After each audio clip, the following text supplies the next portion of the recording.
Hello and welcome to another episode. I am really excited about today's topic. It's a beautiful day. I've got a really insightful panel, and we're going to be talking about something that most of the people listening to this, you're going to have the opportunity at some point in your career, but there really is no established playbook. So excited for us to dive into how to transition from individual contributor to leading happy, keyword, and high performance teams, happy high performance teams. And I am joined here today by some really incredible people. We'll lead off with some introductions. Welcome to the show. Welcome back.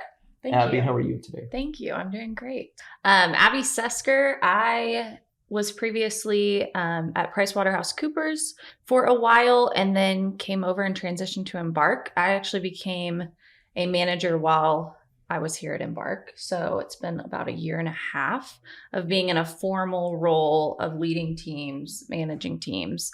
But I would say at least 6 months before that, I was kind of a lead on teams. So I would just say to the audience, you don't have to be in a leadership role, a formal role at this time, to truly get benefit from this conversation, because you do a lot of leading in different ways throughout your teams. So great point. It doesn't have to be formal. Yeah.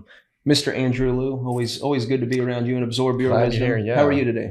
Good. It's a great day. So happy to be here. But intro for me, Andrew Liu. I've been at Embark almost 10 years now, which is kind of crazy. Started off my career at BDO Dallas in the audit practice and then transitioned to consulting. A few years after that, I've been in, I guess, a more a manager leading role, I guess 4 or 5 years now. And so, really echo Abby's comment, like thought leadership goes way beyond the title. And so much that you can learn from each other even before you're into a quote unquote manager role. Well, welcome. Glad to have you. I appreciate it. And last but not least, Mr. Michael Landers, how are you? Doing great. Happy to be here. Michael Landers. I am a managing director here in the Dallas office at Embark. Prior to Embark, I came over about a year and a half ago. Prior to that, I was at PwC for about 12 years. Left a director there in the audit practice. I would say, really when I hit that 5-year mark, 6-year mark, step back, right? Senior associate. So, you're talking like 3 years in, you're really kind of in the audit track thrown into these teams to lead teams. And, it's smaller scale. And then as every year goes by, there's more and more expectation on leading. And so just a lot of perspective over the years of good and bad and everything in between. So happy to share my experiences with y'all here today. Glad to learn from each of you. I think we'll have a really strong variety of perspectives. And I think one of the first things I want to get into, before we get into kind of like the how-to or best practices is, so far at this point in your careers, what has been the most fulfilling experience you've had wearing some form of a leadership hat?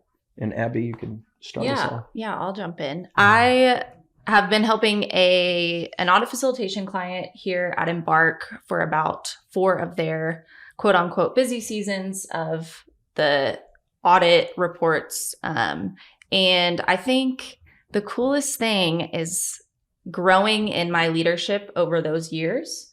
And so taking on more responsibility every year, and then finally reaching the point of managing leaders that then became the managers and the leaders of the team, and them giving me feedback saying, I was set up for success because of the way that I saw you lead, because of the way I saw you handle these interactions with the client, with the auditors. And so I think that like setting the example and then empowering them to go and lead excellently and seeing them do that in the years after I've kind of left that lead role has been the most fulfilling thing. It's been very cool to see that evolution. So could you have, like when you started, could you have like how big of a, like that seems like there was an evolution of fulfilling experiences, and then you finally get to the point where you're like, am I paying it forward? Am I passing it on? Wow, that's cool. I'm looking forward to you. Now you've got my curiosity piqued on how to do that. Andrew, how about you? What's been your most rewarding experience? Honestly, I mean, very similar fashion with Abby. I think I'll go a different route from not specifically client service, but just from like a coaching perspective. I think just being a part of our kind of our coaching structure for many, many years. It's been really rewarding and fulfilling to just see growth, right? And so when I first became a coach and was kind of like a manager, was kind of like walking through the development of a lot of associates and senior associates. And so you fast forward many years down the road, you really kind of get to see them be coaches, and they lead, and it's almost, kind of sounds weird, but it's almost like you see your kids growing up in a sense. And so there's a lot of joy and excitement because, like I had a hand in that, and it was really cool to see them take away some of the things that I was doing from a coaching perspective and seeing them do it with their team, and kind of having a little bit of that legacy, right? That sounds a little bit, funny to think about, but when you talk about just years and years of just doing work, like where do you really find meaning, is like you want to make sure that you leave like a legacy that is positive and joyful, and that people really enjoy the time that they spent with you. And so when you really can pour into people and have that kind of meaningful interaction over the years, and then kind of finally reflect on it many years later, it's really rewarding. And yeah, it just kind of keeps that passion going. I think legacy is a great word for it. And it's, being able to it's like going through a journey together. That has to be, already just 2 answers in, it can kind of, there's like a little theme that's emerging that purpose overlaps. to what you do. Mm-hmm. Yeah. How about you, Michael? I'll take a little different direction because I agree with both what Abby and Andrew said, and it is always really awesome to see folks succeed that you have been involved with, from the infancy of their careers, right? And maybe it's self-conceited a little bit, but you're like, I helped grow this person. But I think along with that, what I truly love is, I grew up playing team sports. I love watching games on the weekends, and the job that we have is typically in teams. Maybe it's people, maybe it's 40 on these big giant audit teams, right? And some of the projects that we do around here. And I love when the team can come together as a cohesive unit and everyone knows their role. There's free-flowing ideas. When there's somebody who's down, people are picking them up. Everybody's working and staying together. And I've been on, fortunate enough to be on some audit teams. Abby was on some of those back in the day at PwC, where it was exactly that, right? This cohesive group moving towards a common goal, and being in different roles, whether it be a senior associate or a senior manager, right? Just really kind of being in a spot to affect how that team is operating. And, it was never always just me, in that manager or leader role. But, you're part of it. And, when those things go well and you get to the deadline and everybody's there together and you finally got the end of project happy hour afterwards and it's just fun, you kind of have that end of camp sensation, and you're like, let's go on vacations together. We're always going to be best friends, But I think every project's like that. Exactly. Yeah. But I think those moments are just truly special. And yeah, it's silly to kind of joke, but that's our jobs, right? And that's what we're doing. And like when you can find those wins and you're part of it, like that's really cool. And that's kind of what fulfills me and keeps me working in these team environments and solving these accounting problems for clients, with my team members. So yeah, and there's so many different types of people, so that the challenges are seemingly like limitless. I know for many years before I came to Embark, I was an individual contributor managing my own business, but it was lonely at times not being around other people, and that's part of what prompted me to want to be a part of a team again.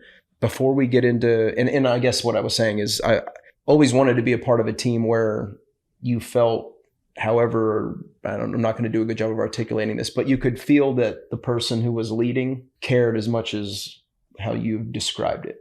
There's a very selfless element to it. I'm curious, before we get into, what it takes to make that transition and do it well, on the opposite side of the spectrum, we learn through failure, we learn through mistakes, we learn through doing it good, but figuring out how we can maybe be 1% better next time. What are some of your most humbling experiences? And maybe we'll work our way back in the opposite direction this time, Michael?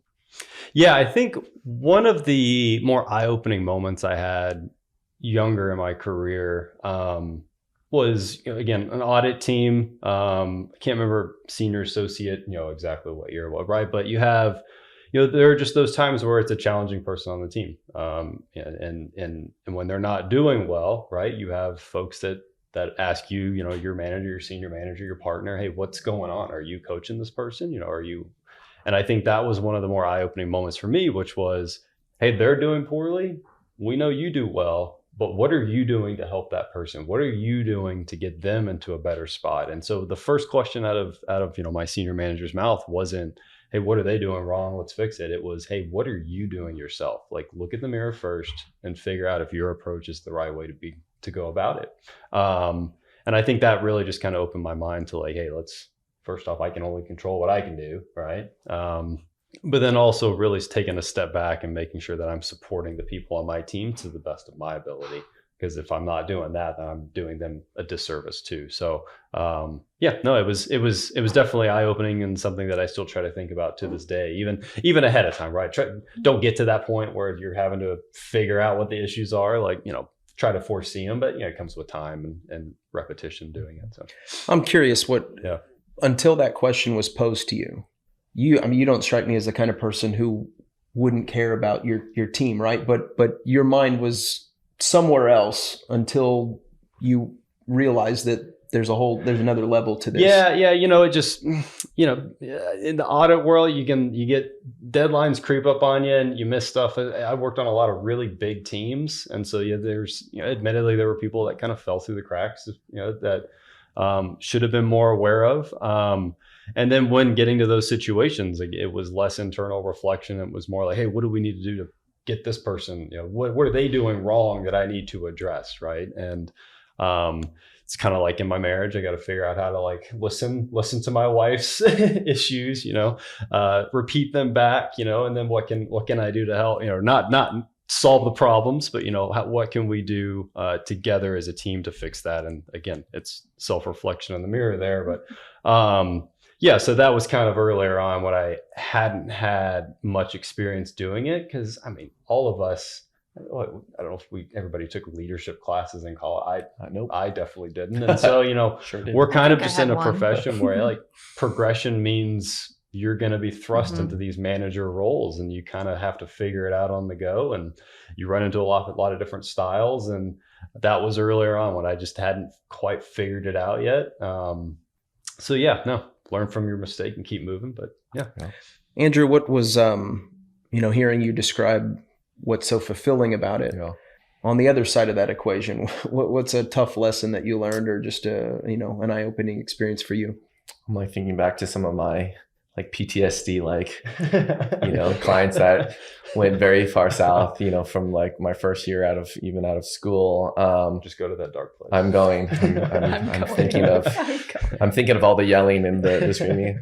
No, yeah. I think just the environment that we're in, there's just a lot of stress, and there's a lot of deadlines, and there's a lot of expectations, and targets move seemingly, on the weekly basis on certain clients. And I remember in my former audit days when I first started to kind of lead and kind of take the baton, where they're like, okay, this is our schedule, our deliverable schedule, X, Y, and Z during these times. Here you go, Andrew, like, good luck.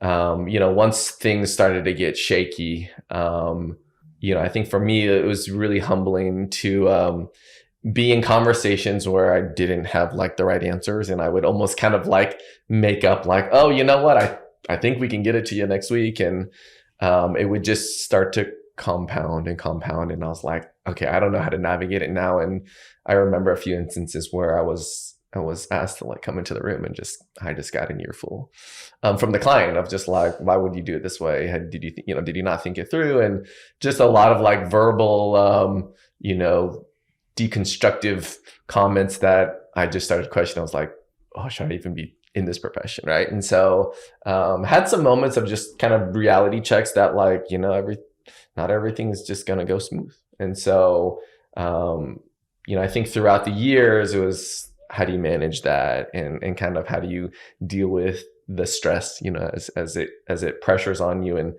I think that just took some time to kind of understand, like, you know what, in this situation, I need to respond with a little bit more, assertiveness, or in this situation, I need to ask for help. Right. That was super humbling for me because I thought I was ready, but I wasn't. But you're never really going to be. So it's like, how do you balance, being assertive, but also asking for help and knowing that, like, you're not going to have all the right answers, and give yourself a little bit of grace, internally too, because you're always kind of your strongest and harshest critic. And that took me a good solid projects for me to realize that, like, you know what, it's okay. Life moves on. You'll hit the next deadline. You'll hit the next client. Don't just keep stewing in, your quote unquote failures for that, for that project. I tend to be pretty harsh on myself. And I've had a couple experiences. I can remember one in particular where a member of the C-suite called me in the office. I did something, I had good intent. I did something wrong, and they just like yelled at me. Right. And even my boss at the time was like, I'm so sorry that you had to just like that's how it was handled. How much of you, granted, like in the future, you look back and that was a catalyst, but how much of what has fueled you since then has been, how can I help somebody get to their next level the way you did, but maybe with a very different experience? Yeah. I mean, I think once you have to sit through those difficult conversations, you have the realization that people on your team most likely will have to encounter some of those things. And so how do you, as a support, how are you there before, kind of more preventative versus reactive, knowing that, like, hey, deadlines are coming up, or we're delegating work and we're kind of falling behind. Like, I don't want the client to pull you into their office and give you an earful. Like, let's kind of get ahead of it. And so I think once you've been in kind of that hot seat, like, you for sure can empathize with anyone who might be there. And so how do you go and take that next kind of step to kind of be kind of almost like their shield, right? Like, where does the buck really stop? It stops with a lot of our team leads and the MDs on our projects that sometimes take bullets for the team. And so I think when you kind of have that self-sacrificial mentality, to not just think about yourself, but think for the individuals and what might be coming their way, I mean, it just makes a huge difference with team dynamics, right? Because that's how you build trust, right? If someone's willing to kind of take a little bit of the heat for the good of the team, like they're in it for the team to be successful. But as a leader, as a team lead, as a project lead, like, you have to be kind of like that first person to take a little bit of the heat, and like learn how to manage it. And so that just, I think, took time, because there's just so many personalities out there that you just never know when you can get called into the principal's office, in a sense. Just gotta be ready for it. Abby, I'm sure you've never encountered any sort of struggle at all, right? It's all been an easy breezy, situation. What's been your biggest memory challenge? I would say learning to give constructive feedback in the moment. So I feel like when I first became a manager and kind of leading teams, I happened to be working with people that really understood time management, really understood deadlines. Our personalities were very similar. And so it was kind of that situation where you get to the end of the project and you're like, okay, now I'm going to provide feedback. What are some areas of development? And kind of, I don't want to say stretching, because we all have areas of growth and development, but that was the point in time where I would, have to provide feedback. Well, then I'm on another engagement and things were falling behind. Deadlines were not being met. There must have been some miscommunication with expectations of timelines. And this was a very rapid project that we were on a tight budget and we were on a tight, number of hours and all of that. And so I actually reached out to Michael and I was like, hey, this is what's happening. How do I best handle this? And it was one of those things where it's like, you can't be reactive in the moment. Yes, we all need like a second to take in what's happening, process our thoughts, but we do need to give somewhat in the moment feedback, and constructive feedback, because not only does that help everyone we're working with and we want them to grow and succeed, but it helps our client, right? It helps us get to the finish line and not continuously have these bumps in the road trying to meet the deadlines. So it was very hard for me to have to give constructive feedback. I really love lifting people up and saying, this is everything you're doing that's so wonderful. So in the moment, having to do that and have a more serious conversation was difficult, but I know that they took it as my intent was only to help and to allow them to grow and be, even better on their next job or even better the next week, and that sort of thing. So the constructive feedback in the moment was very tough for me to get comfortable with. How long did it take you to go from having that natural feeling that I'm uplifting Andrew right now, so that's positive for both of us, to get to the point where providing that constructive feedback, and maybe you never got there, but like how long did it take for you to really start to view it as in the same category of getting somebody to level up? I personally don't think I will ever be there as far as fully comfortable, not having your palms sweat a little bit. Like, it's confrontation, right? In a way, but knowing like in my heart that this is all full of positive intent and like for the growth of someone else, that helped me get there a lot quicker. And so it's not nearly as uncomfortable. And I always look at it like I would want someone to do that for me.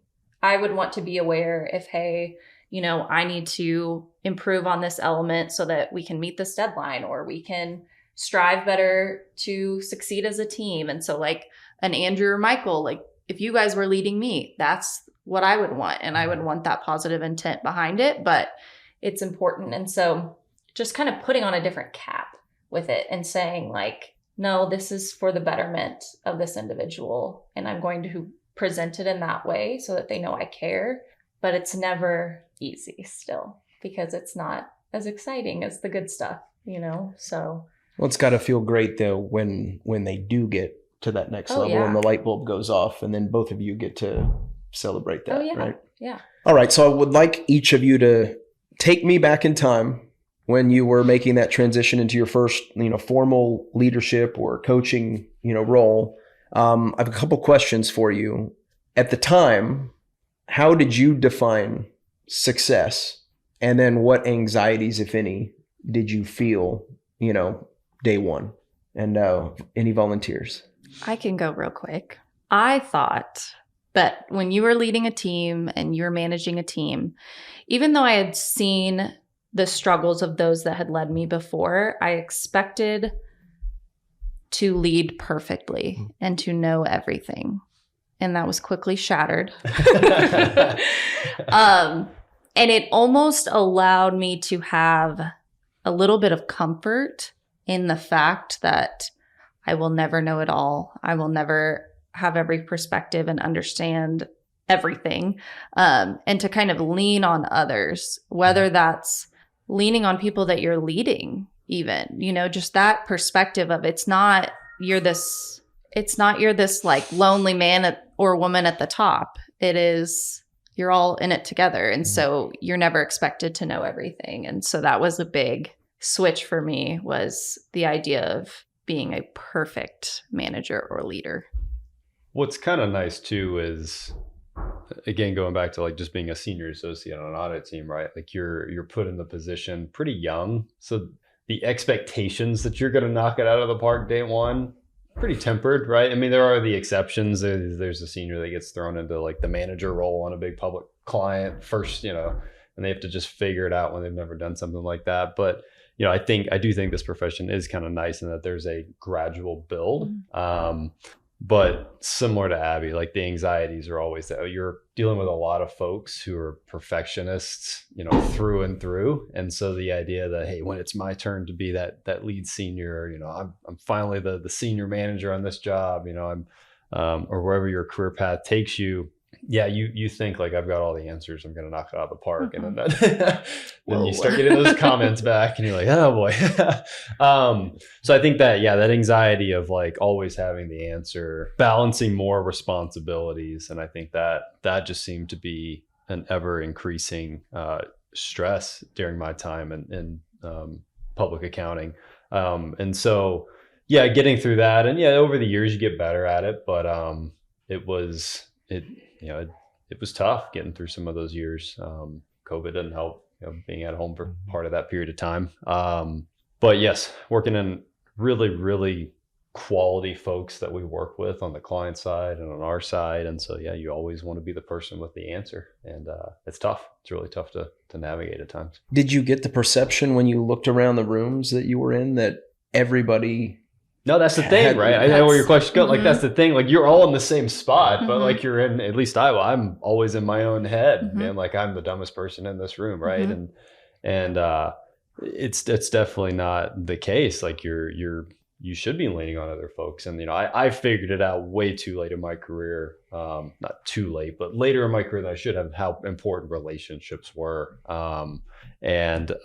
Looking back, I wish I had kind of put more effort into it, being more of a reserved type person. I didn't focus on it as much as I should have, but where your question was going, right? If I had just looked around the room and asked more questions and maybe looked a little bit more vulnerable, but you know what, that's okay, because actually we all are, right? And the people that you think know more than you have probably been doing it a lot longer than you have. There's the occasional just absolute prodigy that you work with, and hey, more power to them, but happy they're on our side kind of feeling. But yeah, definitely should have pieced it together and been more confident in the moment, in my own abilities and the collective team than it took me too long to figure that out, I think. Andrew, how about you? I mean, how did you define success and like what was your biggest internal pressure? Yeah, very similar to both of theirs. I mean, I'm a huge people pleaser. And so I think when I thought, okay, leading people, leading teams, like I just want to make sure everyone's having a good time. We're getting all the work done, clients happy, the partner, our MDs are happy. I just wanted everyone to be happy. And that's kind of how I saw success. And to kind of, even to Michael's point, I think when you work with a lot of smart, bright, high performing people, like that anxiety starts to really creep in of like, okay, well, the bar might be set a little bit higher than I thought. And so, like how prepared can I really be in my limited experience, right, before leading an engagement?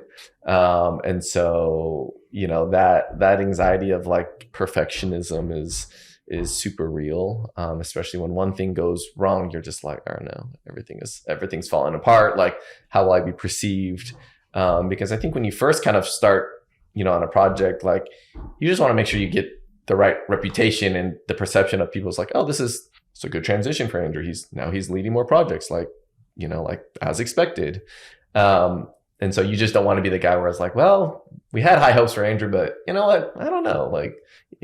Maybe he's not cut out for this. There was always that fear of being set up to be successful. And then you get there and you just start fumbling things and you're like, okay, maybe I'm not going to be good at this next level.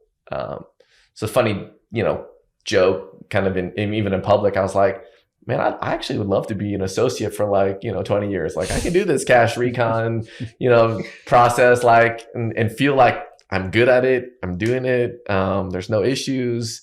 But I think that, that mindset when I was younger was just naive to the idea of that, growth. In order to grow and to get better and to be, successful in my mind, like there needed to be failure. And I was afraid of failure. I think I couldn't take it mentally of like, man, like I'm getting better, but I'm failing. Like I couldn't put it together. I'm curious, having gotten to know each of you a little bit, and then hearing you share what you felt then, and then just like seeing how great each of you are at what you do. What is the correlation between having a certain degree of like humility and being a good leader? Because I would imagine that most of the people that you were surrounded with is certainly the ones that helped you get to unlock some, greater potential. Probably also, while you might have perceived them to be this polished, super confident, secure answer to everything, knows how to roll with whatever could be thrown at them. If we got them all in a room, I bet they would have, my hunch is that they would have similar answers and descriptions of themselves. So like, is there a correlation with some degree of humility? Or like, do you think that has been conditioned in you after getting beat up a little bit over time? I think that's part of why I love working here, because there's such a human aspect. It allows you to lose a little bit of that perfectionism mindset when you're able to connect with people on things outside of work and struggles that we all go through in life and those sort of things.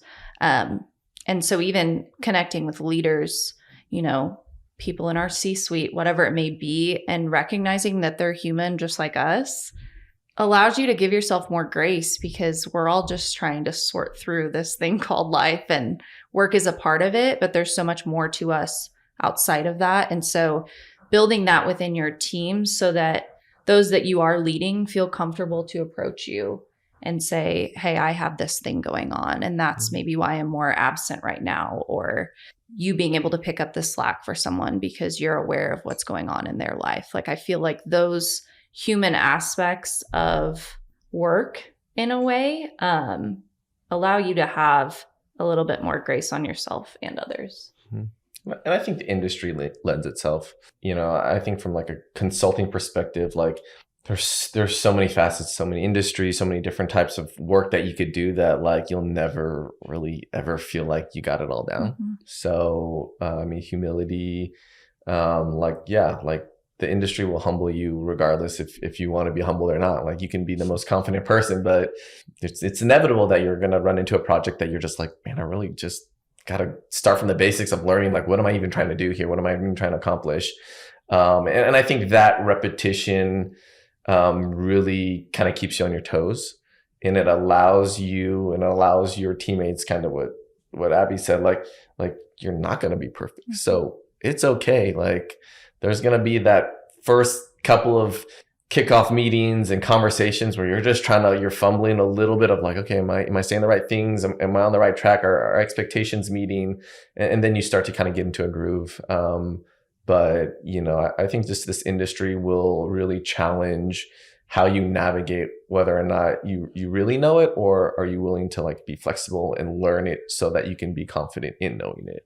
I think there's a big difference in that. And so these last couple of years have been just really great, because it always keeps you on your toes. You have to be humble, or else I think you're just going to drive yourself into kind of a corner of trying to figure everything out on your own. And I just don't think that's possible in the industry that we're in. There was a partner at PwC that I worked with quite a bit, and over the years, and something that I took away from working with her was kind of towing that line of confidence, yet humility, like we're talking about here, right? And there is an element of self-promotion that kind of comes in our world, really in a lot of professions, right? If you want to strive to get to the highest levels, the partner level, the C-suite levels in the finance and accounting world, there is an element of getting to know people, relationships, and promoting yourself a bit. But I don't think that should be misconstrued for not being humble. I think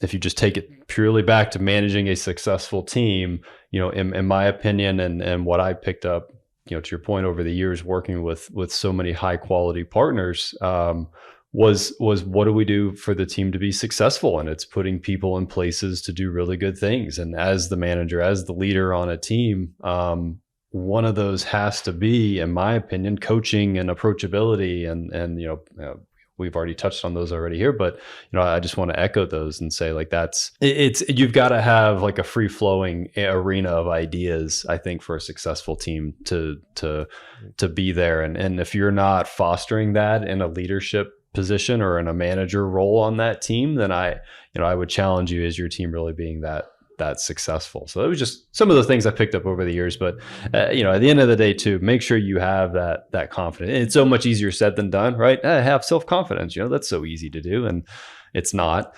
It's hard to measure, but a lot of things, right? And to be able to have that and exude that to your team, I think goes a long way. And that's I picked that up from, again, some very successful folks over the years. Well, and I think confidence too is also a product of overcoming some of those challenges and then realizing that you can. Yeah. Real quick, like lightning round, whatever comes to mind. I'm sure people are listening and maybe they just transitioned. Maybe they're like getting close to it. Maybe they're like a year into it. What were some of the different scenarios, challenges, just whatever comes to mind? What were some situations where you're just like, okay, that was uncomfortable, or I ran into a roadblock here, or like that was that caused a ton of anxiety, but whatever. I'm just curious, just a quick lightning round of different challenges that can come to mind that you encountered, say, your first year as a leader? I'll start. Time management. Struggled with figuring out how to use my time and then how to help others use their time. Great one. Yeah, I mean, in the audit world, right, a little bit of time management, but it's now you're managing people's time and work product on top of doing your own and learning how to coach, but then also review, which is in and of itself probably a whole separate podcast. So, I think that was a challenge. I noticed early on in my managerial career. So, Abby, you mentioned constructive feedback. Yep. Anything else? Just appreciating everyone's perspectives when they have different work styles. And I know here we use Culture Index, and that's been really helpful just to kind of understand. We're not labeling anyone, but just to kind of understand, okay, this person prefers quicker communication. This person prefers more step-by-step email communication and examples and just different things. And I still feel like you constantly learn because you're always going to run into someone that, takes in information or processes it differently than you do. So yeah, that's been interesting. It's just working with tons of different types of people. It's kind of exciting too, keeps you on your toes. Yeah. To add to that, like working with difficult people. I think we mentioned that a little bit earlier, or, underperformers in a sense, for whatever reason it might be, like how to help them or kind of pull some of the weight that they might be dropping was pretty difficult. I noticed nobody so far has said strategy or technical skills. I thought that was a given. Listen, I'm the oldest guy in this group, so there's technical challenges that I'm running into now in my career. That was a given. I was going to say though, back to the confidence piece. It's like, look at how far you've come. You're going to figure it out, and that's the confidence that you can have is like, you are going to figure it out and you can lean on other people to figure it out. So like the technical, it's like, yes, advance yourself technically, continue to take trainings, continue to challenge yourself, but you will solve the problems because you've done it in the past. Like you'll do it again. All right. So let's get to like the masterclass portion of this. The four of us are starting a company. And we are going to, all we're doing is developing leaders. But I think the first part of this, and we talked about what your perceptions were when you stepped into that role, what anxieties you have, given what you've learned and what you've accomplished and the how you've helped others, pay it forward. How would you define success now? Like what is the mindset going into it to say, if you do this and get this outcome, that is successful? I think being intentional with your teams early on, understanding the people you're working with. And again, it's not easy stuff to do, right? But sitting down, being intentional at the onset of any project that you might have, and you want to know people's strengths and weaknesses. And you'll learn that over time throughout a project, but it's really moving people around and into putting them into the best spot to succeed, right? And so, what that looks like is going to vary, but not having these preconceived notions of hey, this is what has to happen on this job this year to be successful. Because if you're planning for an audit in June, chances are your team's going to probably look different by the time you get to the fall to October. There's always some issue that comes up in the middle of busy season, say, hey, evaluate, we missed an entire fund one year. Like we forgot to even start the audit on it and then figured it out 3 days before it was due, right? So there's just things you just can't plan for that. But do you know the people on your team? Do you have everybody's trust to be put into a position to come out with a good outcome or to just get to the finish line? Sometimes it's just survival, right? And, so I think, to me, that was really where success started clicking, which was, hey, if, at the end of all this, like if we get to the goal and the client's happy and everyone feels like they learned a little bit and they feel happy with the result, then I feel like that's at a minimum what we should be doing, right? And so that's what I would say, that's success in my early years, and it's just compounded since then, right? And I'm smarter about it now and can pick and choose and figure things out quicker. But yeah, no, that's where success really starts, in my opinion. Yeah, I mean, honestly, it's super similar. I mean, I think Michael said something like, if we've done something and we've learned a little, I mean, I think for that development aspect is super huge, because I don't think anyone wants to just work for like 5 years and be like, well, what happened the last 5 years, right? And so when you talk about success, it's like we want to put people in opportunities for them to grow and to learn and to kind of, be on edge, because, like you'll sit in different seats sooner than later. And so if you can move around the strengths and weaknesses and give people opportunities to do things that are different, I think that allows the dynamics of how people show up to work differently. And I think that's success in itself. If you can create an environment where people genuinely want to come to work, I mean, it might not be the most like riveting accounting work, but if it's something where people are challenged and they can grow and they can learn different perspectives, I mean, those are intangibles that you're not going to get if you're just doing accounting work in a sense. And so, I'm heavy on the teams. It's like, I'm always challenging them. It's like, okay, what are we learning each week? Even if it's like the smallest things, right? It's like these small things will always add up to something bigger, given the time, the duration, of the project. And so if you can come away with it and reflect and be able to say like, hey, you know what? These are some skill sets that I learned. Getting the project done and doing it in the right fashion is always successful. But for me, it's like if you can actually come away with some, you can increase whatever your player's rating for being a coach or being more technically sound, right? Like just seeing that progression over projects is, I mean, it's super invaluable to people. What are the different ways that you can measure that, right? Because what I'm hearing you is it's part of that could be a conversation. Yeah. Part of it could be like, it sounds like maybe like a cadence, a huddle where you're proactively asking and you're listening to their responses. Is there anything I'm not? We did it once on one of the projects that I was with Michael on. It was just like we would do a weekly thing where we would challenge and encourage, some of our members to like teach us something that you learned this week, right? And so it didn't matter what title you were, like everyone did it, everyone had their chance at it, but it was really cool to see how people responded to it. And so it's not necessarily like a metric of like you're scoring people, but you're putting people in seemingly uncomfortable positions for the good of their growth. And so it could be conversations. It could be like, hey, why don't you lead this meeting this week?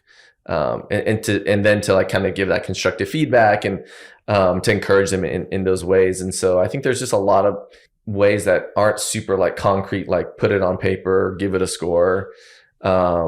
But more so like if you can put people in different positions and different opportunities that make them a little bit uncomfortable, like they'll hopefully thank you in the later. It's like, hey, you know what? Through this experience, I was able to grow. And so really a lot of it just happens organically. You really have to understand your people and kind of like how much you can kind of stretch them in a sense, right? And the only way you can do that is if you start asking questions and you start kind of understanding like how they function. But that was a really cool example that I thought, at first I was like, oh, this might be kind of weird. But like each week, like someone new stepped up and we did something different and people were like giving us the origin of it in French. And I was like, oh my God, I'm learning random information that I never would have learned, but here I can somehow tie it to some accounting terms. So, it was a really cool opportunity for us to just get away from the like, okay, what are you doing today? What time are you going to be done? Like, when are you going to send it? It really just kind of made the work environment so much more dynamic. Like, it's makes accounting fun. Exactly. There we go. You're learning, you're, being challenged to your point. Yeah. You're getting to know people too. Everybody's included. Get to know their personality, crack jokes. So like, it just makes it more lighthearted so that it's not just like heads down, like pressure to finish stuff. I love it. That's the beauty of just keeping people on their toes. How might we expand the definition, Abby? Well, it's piggybacking off of these two, but empowering. Mm-hmm. So you want to put people, like to Andrew's point, in situations that maybe challenge them, but they know that they have your support regardless. You will always be there, right, as a leader, but you're empowering them to kind of take that uncomfortable step and do it for themselves, do it for the team, try something new. And then the reward that comes from that, from their growth experience, but also you getting to witness that, is like the coolest thing. And it instills so much confidence in them becoming a leader or just in their role. A big thing that I think is important as far as like in the accounting industry is that when you become a leader or a manager, to not micromanage. I think most of us are very detail oriented, right? We're used to like, we do things a certain way, but that does not empower your people. And understanding that everyone's going to color code things differently or make it look a little bit different in the spreadsheet is okay, as long as you're getting and meeting the end goal. I think that's part of that empowerment piece that really resonates with accounting. For sure. I mean, don't go too crazy with the colors. So. Yeah, exactly. But see, there you go. What if someone's like super color coded and there's no colors on anything else? It's fine either way. And you learn to, I don't know, work with that. So how do you, well, that's been a recurring struggle throughout. I'm very detailed, right? I struggle with this. So I'm curious, how would each of you reprogram that out of me to where I would get closer to, a more empowering leader faster? First, I would say you have a lot on your plate. Remember that. And so actually, this is it. This is all I do. This is it. I'm kidding. But like, you don't have the capacity, or you should not be using your time to go back and change the details exactly the way that you would write it out or expect it. Now there's a level of expectations, right? There's kind of like that sandbox. Like, okay, this is our expectations. This is the playground. And as long as someone's in that playground, it's okay. But if they build their sandcastle a little bit differently than you would expect to see it, your huge 3-tier detailed windows sandcastle, it's okay. And you have to put your time towards where you're needed most. How much do I owe you for a follow-up class? Just $500. But Master class right here. Yeah. So here's what I've heard so far in terms of mindset. It sounds like foundational pillars: relationships, empowerment, growth. Obviously, we have to get quality work done so that we, bring in revenue and pay the bills, and we can keep iterating and improving. But small details. Those would be the foundational elements. Before we start stacking onto that pyramid, is there anything else that we've missed? You gotta have a little fun. Yeah. That goes into the building relationships, lightheartedness. Yeah. Joke. I think this world, accounting and finance, can sometimes take itself seriously, and I think having a little humor involved goes a long way. So some of the more successful teams I've been on, it helps get through the hard times when you can do some things that just kind of lessen the stress, I think. And yeah, it probably falls into one of those buckets, but one to highlight, not lose sight of. No, I think that's important. And you even talked about earlier, right? You had so many things that needed to get done, and your head was down on getting those things done. And then you said, I wish I could go back, and I wish I would have, focused more on the relationships earlier in my career. I imagine part of that was fun though. So like, now that you know what you know, what are some ways that you've, made it fun, and then realized, you could explain to me, hey, I know it seems like more work right now, but if you make it fun, everything's going to get so much easier later, and to just keep compounding. Yeah, I think it's really just isolating, like what are we truly trying to accomplish with this project? Like what's truly important?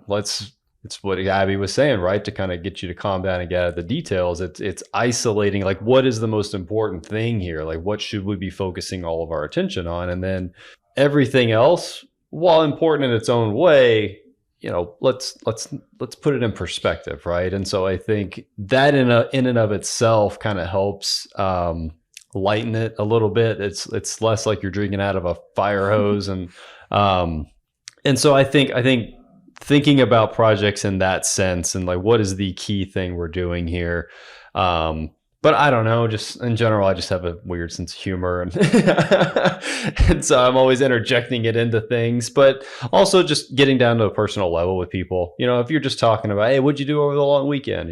How was your trip? Because they're going on a trip. Or, hey, how was that concert you went to? How are your kids doing? How's your spouse doing? Right. And I think inevitably you will land on things to lighten the mood. And we're all in general similar in one way or another, and you can find things commonality to land on, and maybe it's serious talk. Maybe we do need to get you out of the details, Kyle. Maybe it is something we need to, but then maybe it's just, hey, Abby went to this cool show, let's hear about it. And so I think that really does help, but you have to be very intentional about doing that.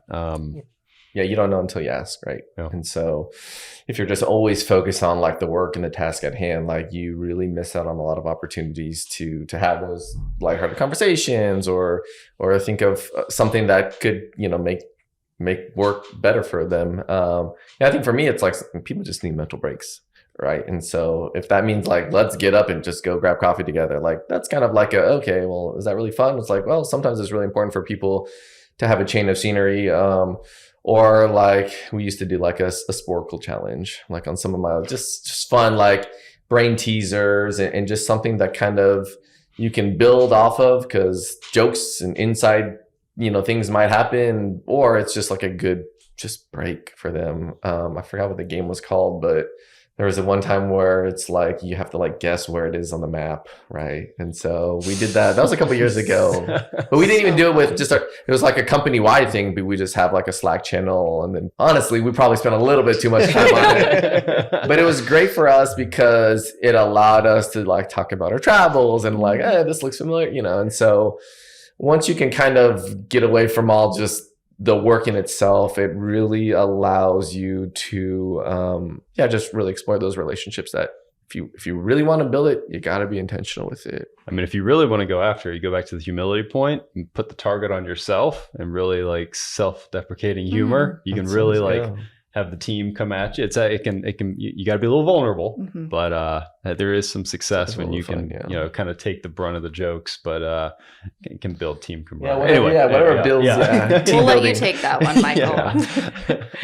I was going to say too, I don't know if anyone does this with your home life, with your family, partner, kids or anything, but there's a certain time in the evening where I'm like, okay, we're not going to talk about work anymore. And I do that sometimes with teams, right? So if you are all like, okay, we're going to go out to lunch, we're going to go grab that cup of coffee. Let's just not talk about work. And then you are talking about yourself. And someone told me one time, people love to talk about themselves. Like, believe it or not, like it's us. Like we love to talk about what's going on in our lives, and not everyone. But I do think once you build that relationship and can kind of be like, okay, this time is for getting to know each other and we're not going to talk about the client, and it can work. So especially if you're spending hours on end together. I mean, people work a lot. I mean, we spend a lot of our lives working. And so it would be a shame for us just to have those hours and like, oh, well, you know what? I don't really know I'd be that well, but I'm on to the next project, right? It'd just be a shame. So we really got to bake that in more. Where does the importance of communication come in? Step one. Really Explain. I mean, you can't, I guess you can, I don't know, you can never is a strong term, right? But I don't know. I just don't understand how you could have a successful interaction, a successful team relationship without communication. And, I think the best communication is a two-way street. You're giving as much as you're taking, making sure you're putting off positive intent in your communication. But I'm very much a proponent of over communication is the best kind of communication, even if it can drive you crazy at times. But I think communication, you really got to work on that from day one in a manager setting, because it only gets more difficult. Like not only are you managing and communicating with people up the chain, but you're communicating with people down the chain and clients, and you got personal lives. And so it's so important to kind of work on that and always be improving that aspect of it. Well, like I said, from day one. What are some ways that you can practice improving your communication skills?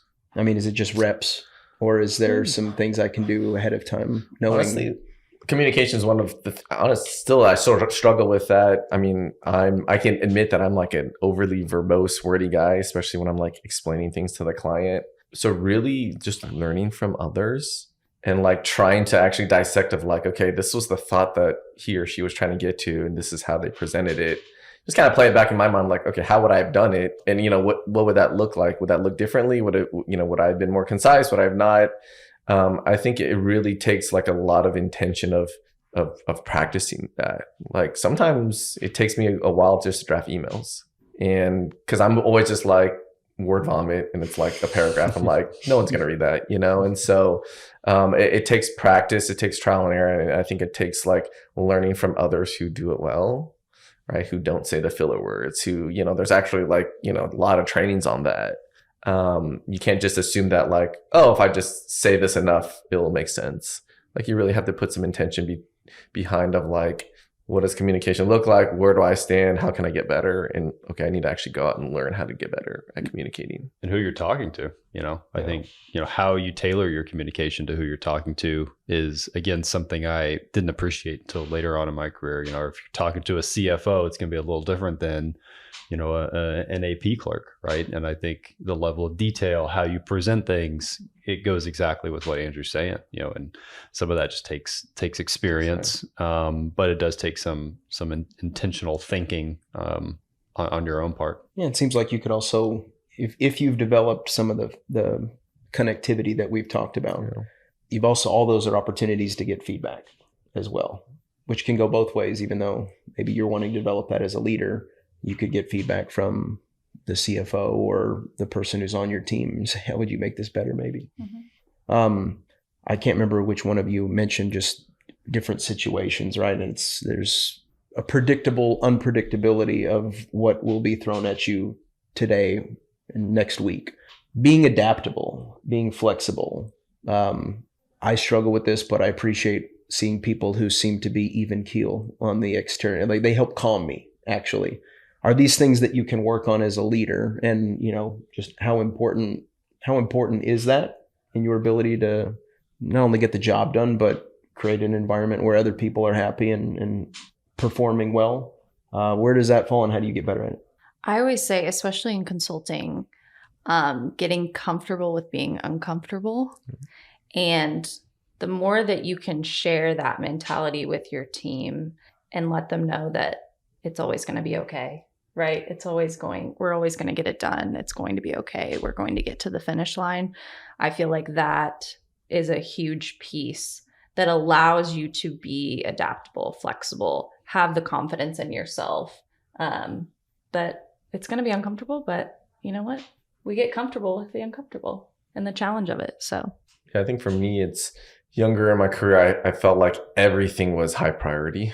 And so as I've gotten a little bit more experience, it's like, well, not everything is. So, like making sure you prioritize what you need to get done, and kind of adapting to the things that are not as important or urgent, right? And so that took me a while because that would stress me out. Like, oh, I got to do like 50 things. And it's like many times people are like, okay, what are the two most important things you need to accomplish today? Like the other things, can they wait? It's like, yes, they can, right? And so kind of to our point earlier of like anxiety and the pressures that we put on ourselves in order to be adaptable, I mean, you really have to take a step back a lot of the times and just take a breath and be like, okay, big picture, what do I really need to accomplish? And I think that has taken me quite some time just to really understand, like, is my importance different than how my MD sees it, right? And so that's how you learn, and just asking questions and understanding is like, what's your thought process to it? Like, why would this be important? Or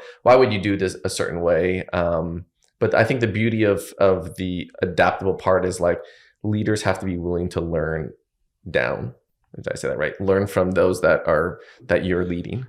I think many instances where I learned the most through the experiences of, like my team or my coachee, right? I think Krista has been a really good example for me. I could not set goals for the life of me.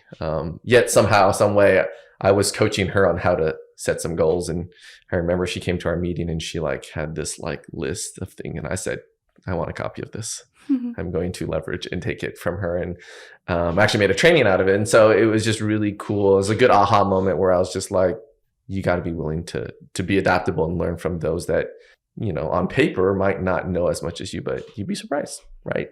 I think I was very foolish early on in my career. And part of it, for whatever reason, was just this, you know, whether it be like aspiring for perfection or wanting to prove myself. And here's how I can do all of these things. But the more I hear, you know, you all talk, it's like, it makes me realize that everybody wants to be helpful. Everybody wants to solve a problem. Everybody wants to grow, you know, personally, professionally.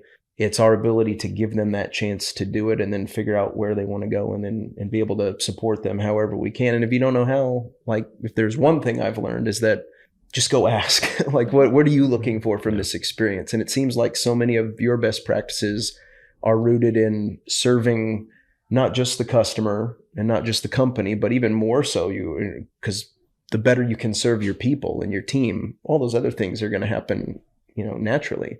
It's a silly saying, but you know, it's train the person you're working with to take your job, you know, and I use it quite frequently on the teams that I'm on. But, you know, we all have these aspirations of taking that next step, right? And, you know, maybe some folks get to a point and they're good, but, you know, a lot of us, again, going back to like, we're high quality individuals who have these dreams of greatness, and that's awesome. And, you know, how do I get out of the details, Kyle? I teach the person that's working with me to do the details how I want it, so that I can work on that next big point, and then I know the details are going to be in a good spot, right? And so you can say, yes, we do a lot of this stuff for the folks we work with because we care. I truly do care, but there is an element too of you know, self success and preservation that comes along with it, and I don't think it's inappropriate to just at least call it out in this sense. But, you know, I do think there are elements, and I put a lot of intention into trying to be the best manager I can because it helps me too in the long run. Yeah, but I think it's also like you have to build that culture. I think, you know, when we talk about, you know, growth and learning from each other and kind of being vulnerable to collaborating, like I think at Embark, there's a really great culture of like, we can advocate for each other, right? And we can support each other, and like, we don't have to gatekeep information or gatekeep, you know, like things that would progress people, because at the end of the day, it's like, we want everyone to be successful and to succeed and to grow. And so, but that takes time, it takes intentionality, and it takes leaders to like do it first, right? And so giving credit where credit's due, making sure people have the platform or the voice to actually speak up and to be recognized. Not every company has that, or not every industry has that, right? And so you have to be super mindful as a leader. Like, if we want our company and our culture to be very collaborative, then like, we really have to foster and make sure that people have, you know, the right platforms to share and to grow.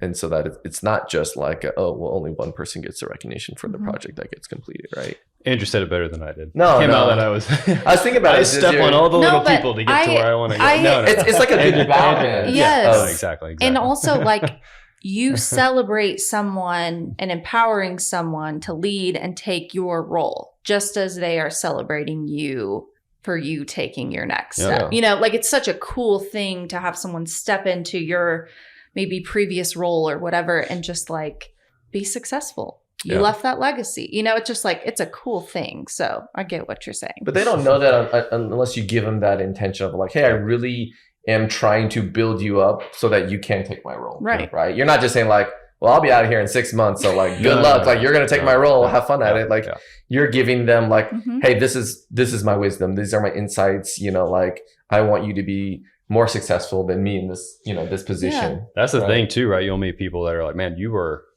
something else. Like, I need to help you out to get you around me, because you've got greatness in front of you, that type of stuff too. So it's being aware of the people you're working with. I want to throw a few scenarios, and we may not have time for everybody to chime in. So first to speak up can tackle that one.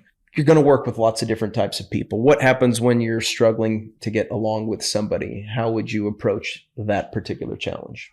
Understanding why. Why do they act the way that they do? Why do they take the steps they do? over communicating, like Michael said, to understand each other and better support. Maybe you do need to lead them and give them feedback as to how they are acting or presenting themselves. But I think just communicate. It goes back to that, because you are going to work with people that are difficult, and that is life. And we are not all the same, but why not figure out what their intent is behind it? Maybe the reason that they act in the way they do, they communicate in the way they do. I think that's important, the why. Have you found that if you take that approach, however you might get there, whether it be a one-on-one, or, just sincere trying to understand, more often than not, does that make the situation better? Yes. Okay. It helps. You don't always get quite all the way there, right? You're not going to see eye to eye on everything, but I do think it helps to just be like, what is the intent? Understand. I want to understand you. I care to understand you. I'm not just attacking you because you're different from me. That's important. All right. One of you two can go for this next one. How to influence up. I've got an idea. Maybe it's new. Maybe there's historically been some resistance, or just the organization is a little bit old school. How do I influence up? I think you need to be organized. I think you... I don't have an answer for that. Still figuring that out. Yeah. I think you absolutely have to be organized. You have to know your audience, and be very, very intentional in how you speak with folks. Hopefully it's a position where you've got a good relationship going into it. But if you don't, I think it's being very intentional with how you sell things, being very organized. And, again, going back to my audit days, the partners that I worked with were exceptionally detail oriented. And you went into meetings just way over prepared for all of it. And I think that's probably been ingrained in me. So I'm not saying it's the only way to manage upwards, but I think it's managing their time appropriately, asking the right questions, getting to the right points quickly, and then giving them the opportunity as quickly as possible to start giving feedback. Because I think that's where those folks are going to provide the most value to you in whatever that question or issue might be. Andrew, at some point, depending on what organization you may find yourself, or what stage of an organization, or maybe even where you're at that time in your career, let's say you feel like you're on an island and you don't have the guidance that you feel like you need from above, or you don't have that support. What then? I mean, you gotta go find it. You gotta raise your hand.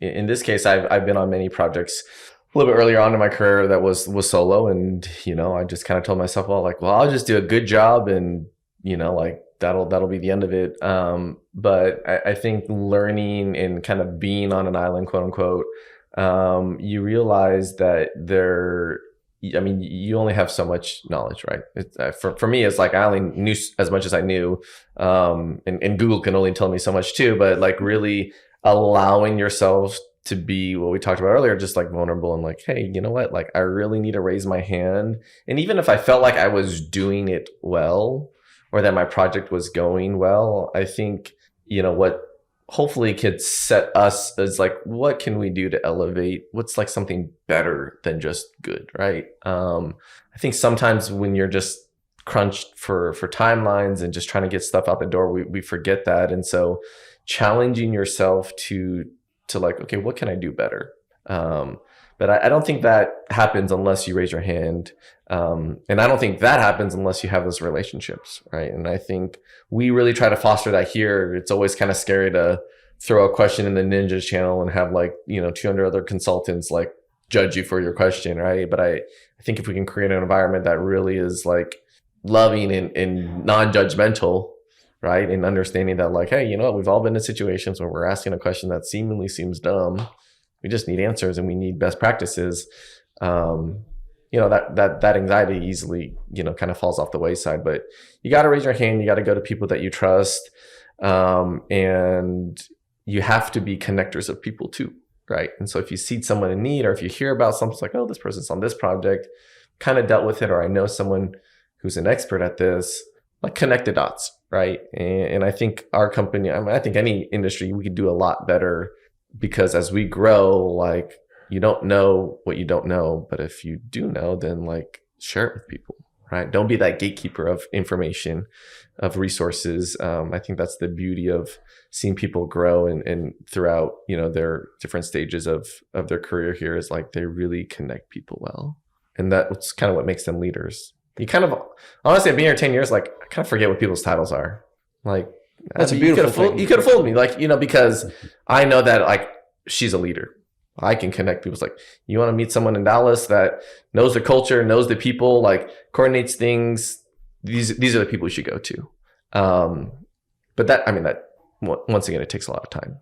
Well, and you could leverage that same approach. And if maybe you don't have, if there isn't the right person internally, that could lead to somebody externally. You speak of this place, there's a lot of people here who make time to share it, pay it forward with people on the outside. 2 more questions. When you encounter an inevitable disagreement, 3 people have an idea. You have to make the call. What are some productive ways to deal with that? Rock, paper, scissors. Nah, I don't know. Strictly talk behind their backs. Yeah. No, it's broken record. Relationships. You hope you're in a spot where you can have a collaborative discussion of pros and cons of different ideas and get to a solution. But I think being open with each other, providing feedback in a constructive way, not in an attacking way. Like here's what I heard you say. Here's what I think about it. It's a hard thing to balance. I don't know. I don't have a great answer for it. Sorry. And sometimes you have to be the ultimate decision maker, right? And that's kind of the confidence of, you have to make a choice. Okay, this is what it is. And so, that collaborative effort and just being comfortable, taking in all the perspectives and not discrediting what anyone's saying, because everything is valuable and everyone has different perspectives. But you ultimately have to decide at some point. And that's a really good answer though, Abby, like taking in all the perspectives. Like it would be so easy just to take a few and then cut it down. But, I think the more successful groups are the ones with the broader experience or the broader collective group of ideas, and not all single-minded and thinking the same way. And so I think to that extent, if you can pull those ideas out of people and really, even if you disagree with some of it, ultimately the final conclusion is a collaboration of everybody. Hopefully you get to a point where everybody's happy with the work product, but it is trial and error at some point. You do have to make a decision. You have to go with it. I want to end with having each of you answer one question. If we could put a little bulletin, a sign right next to whoever might be listening to this, right? As a reminder, don't forget to do this. If you forget everything else, or if there's one thing to prioritize, wake up, don't forget this. I'm curious, it doesn't matter if, try to fit it on the sign that we have, but it's okay if it's long. What would be your compass for them to use as their true north every day? I hit on empower all the time. I just think there's nothing better than feeling empowered. So I would say lead with genuine care and empower others. Wow. That's a good one. That's going to be tough. That's a saying. It's in my room already. That's a big sign. It's in my office, My sign was a lot shorter. That's okay. I was thinking, I hope mine was just like, just be you, like kind of the authenticity of, every leader is not going to look the same. I always encourage people, like, take the things that you really enjoy about the leaders that you've worked with, right? But find ways to just not just copy them, right? Because after a while, there's no passion in it, right? If you do it a certain way that I saw Michael do it, after a while, I'm just like, this is what Michael did. Like, there's no me in it. And so find ways to be like truly your authentic self. Like if you're a people person, like go ahead into investing in those relationships and really getting to know. If you're a technical person, like find ways to challenge them in a technical way, and how do you balance that out? But don't just copy and replicate, because eventually you're going to kind of it's not going to be exciting. It's not going to be fun to be a leader of someone else's thing. So like be creative, be authentically yourself. So just be you, just a small sign. That's nice. It's great. I like that.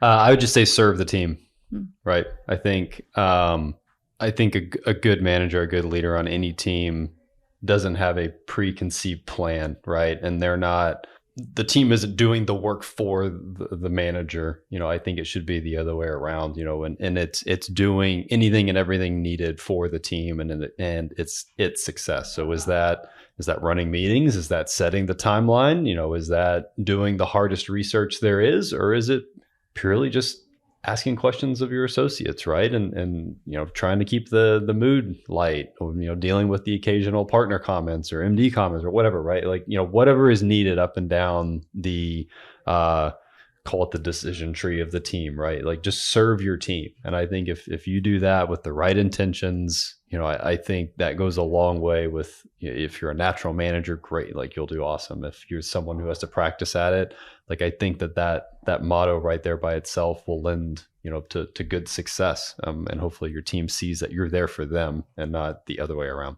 Really important topic. And I think we've covered it from a lot of really valuable angles. And, I worked a lot of mediocre jobs throughout my life. And at times I felt lost. And a lot of it had to do with being in environments where I didn't really experience much of what you've articulated or best practices.